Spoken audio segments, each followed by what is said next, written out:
ನಮ್ಮ ಮೆಟ್ರೋದಲ್ಲಿ ಯುವತಿಯ ಜೊತೆಗೆ ವ್ಯಕ್ತಿಯೊಬ್ಬ ಅಸಭ್ಯವಾಗಿ ವರ್ತನೆ ಮಾಡಿರುವಂತಹ ವಿಚಾರ ವರದಿಯಾಗಿದೆ.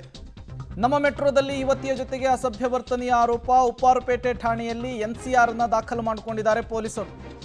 ಯುವತಿಯ ಮೈಮುಟ್ಟಿ ಅಸಭ್ಯ ವರ್ತನೆ ಮಾಡಿರುವಂತಹ ಆರೋಪ ಕೇಳಿ ಬಂದಿರುವಂಥದ್ದು ವಿಧಾನಸೌಧದ ಮೆಟ್ರೋದಿಂದ ಬರ್ತಾ ಇದ್ದಂತಹ ಸಂದರ್ಭದಲ್ಲಿ ಘಟನೆ ನಡೆದಿದೆ. 2 ದಿನಗಳ ಹಿಂದೆ ನಡೆದಿರುವಂತಹ ಘಟನೆ ತಡವಾಗಿ ಬೆಳಕಿಗೆ ಬಂದಿತ್ತು. ಅಸಭ್ಯ ವರ್ತನೆಯ ಬಗ್ಗೆ ಭದ್ರತಾ ಸಿಬ್ಬಂದಿಗೆ ಯುವತಿ ಮಾಹಿತಿಯನ್ನು ಕೂಡ ಕೊಟ್ಟಿದ್ರು. ಇದೇ ಮಾಹಿತಿಯನ್ನು ಆಧರಿಸಿ ಈಗ ಎನ್ಸಿಆರ್ ಅನ್ನು ದಾಖಲಿಸಿಕೊಂಡಿದ್ದಾರೆ. ವ್ಯಕ್ತಿಗಾಗಿ ಪೊಲೀಸರು ಹುಡುಕಾಟ ನಡೆಸುತ್ತಿದ್ದಾರೆ ಅನ್ನೋದು ಗೊತ್ತಾಗ್ತಿದೆ. Like this are very common in our society these days. So long story in short, yesterday I was traveling back from my workplace and my journey was about 15 minutes long in the metro itself, and I got a seat luckily as soon as I boarded the metro, and I was sitting between a guy and a woman, and till half of the journey I was feeling very comfortable. Nobody was doing anything, everybody was looking at their phone. So as I was